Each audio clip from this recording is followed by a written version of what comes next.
Hi and welcome back to Penguin's View, part 2 of the car review.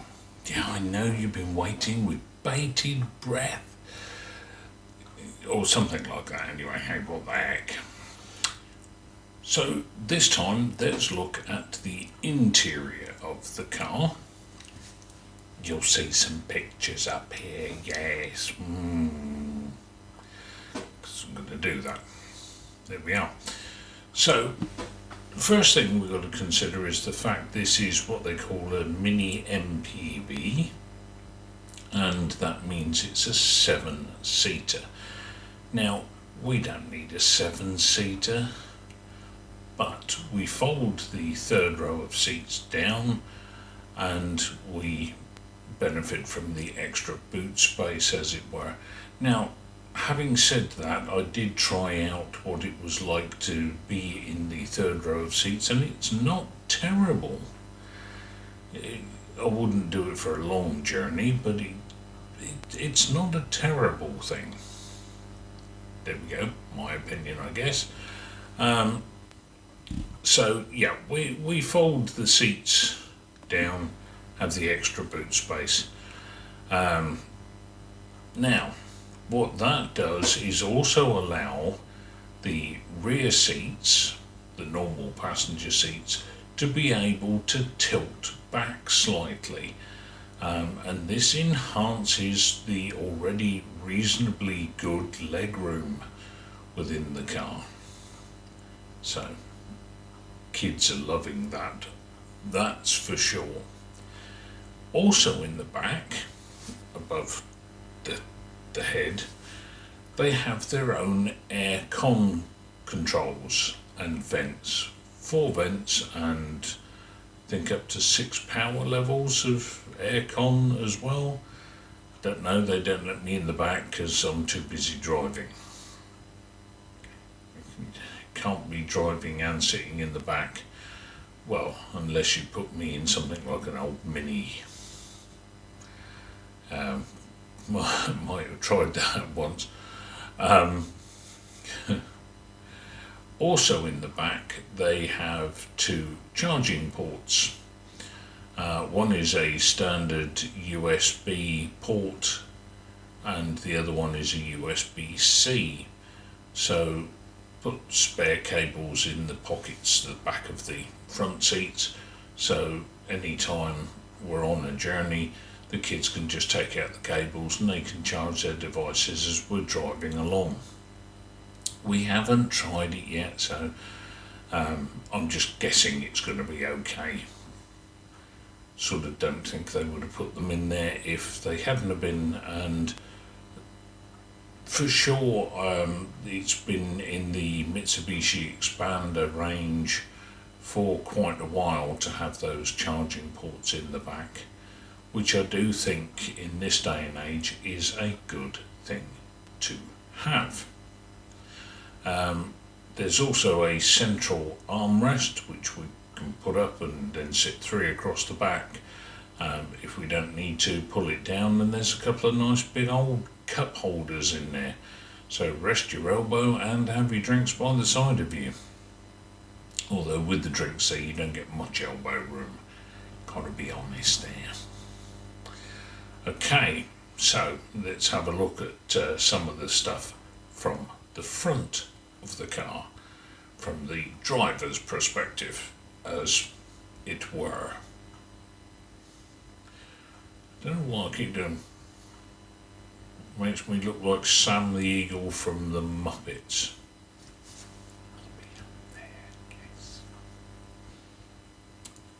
Now, as we've said in the last video, that the car is central locking, which is quite a good thing, but it's also electronic push button start.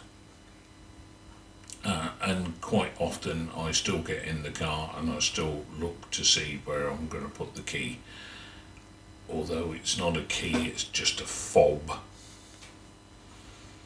but I'm not complaining. There is also an electronic handbrake, which is quite a thing, and again I had to get used to that because I've never dealt with that sort of thing before either. Not a complaint, not complaining about it. It's automatic. The one complaint I have is we don't often need to put it into neutral unless we go into a very busy car park, and I keep forgetting how to put it into neutral. No, it's not just a simple move the thing back, the gear shift back to the neutral position, because it's not. With the electronic handbrake and everything else, you have to make sure they're turned off first. Then you can put it into neutral. Still haven't actually, I haven't done it. I've had the car sort of 2 months now, and I haven't had need to put it into neutral yet. Thank goodness. Got it written on a sheet of paper in the glove box in case I forget, like I have done before. The car itself has a very good all-round vision, and I'm talking very good all-round vision. And the rear view mirror is auto dimming. Again, never dealt with that before, but it's quite weird. When there's nothing behind you, it looks like normal, and then suddenly something comes up with their lights on behind you, and it suddenly looks like the mirror's put on a pair of sunglasses. Yeah, different. Again, not complaining. Now, the steering wheel has several functions on it for controlling the radio, cruise control, connecting Bluetooth to your mobile for calls and stuff, and also things like showing on your dashboard speed and charging and how economically you're driving and all of that malarkey. Gotta say, I personally, and this is a personal point of view, don't believe in cruise control. I also don't believe in self-driving vehicles. I think that's terrible too. And from reading research, they say even hands-free, operating a telephone while you are driving is still the same as drinking 2 bottles of strong beer. I have long been an advocate for the old German way, which is if you drive, don't drink. And if you drink, don't drive. 0 alcohol. Not, oh, you can have so many milligrams, because I just think that's a danger. I do know somebody from a few years ago who just went into the pub for a pint before he went home for his meal, and because it was on an empty stomach, he got stopped driving on his way home, which was only about 2 miles away, breathalyzed, and was over the limit. So, great believer in don't drink and drive, thus don't operate mobile phone and drive. Not at all. Hands-free. No. Hands-free with your hands. No. Don't do it. You don't need to be distracted. You need to be fully focused on your driving perspective. And that's an important thing to me and to the safety of those around you too, including your passengers, naturally. The car also has automatic windscreen wipers. Now, these could be really helpful when it rains when you're driving, in particular during monsoon season. Only since we've had the car, I've not been driving when it's been raining, and so I've yet to find out if that even works. But the idea is quite a yeah, it's quite a good one. I'm quite into that. Okay, so let's look at some downsides. And again, they're not all that much. Although one of them I do find really grating and annoying. And that is every time you start up, on the infotainment system, you get a message come up. And the message says that you have to drive within the laws and regulations of the road.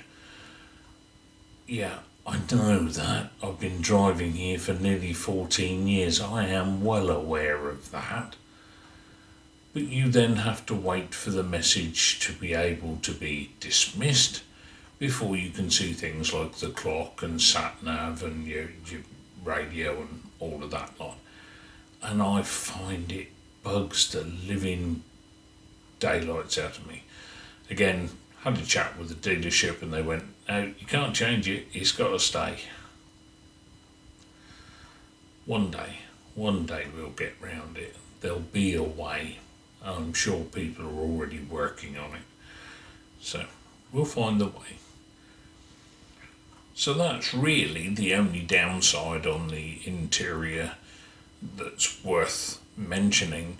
Now, the car is a very comfortable car to sit in and drive. The steering is exceptionally light, which is a good thing.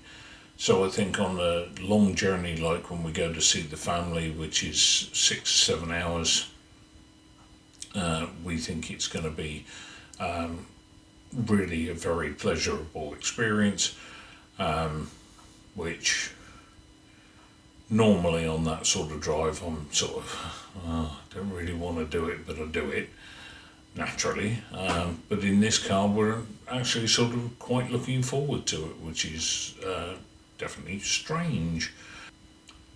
One of the things that needs to be said is that as the driver, yes, naturally I like this and that this is the point of view that I've basically been saying. But the family like being in the car. Normally it would be like, no, I don't want to go. Yeah, you go, I don't want to go. Now it's a case of, can I come?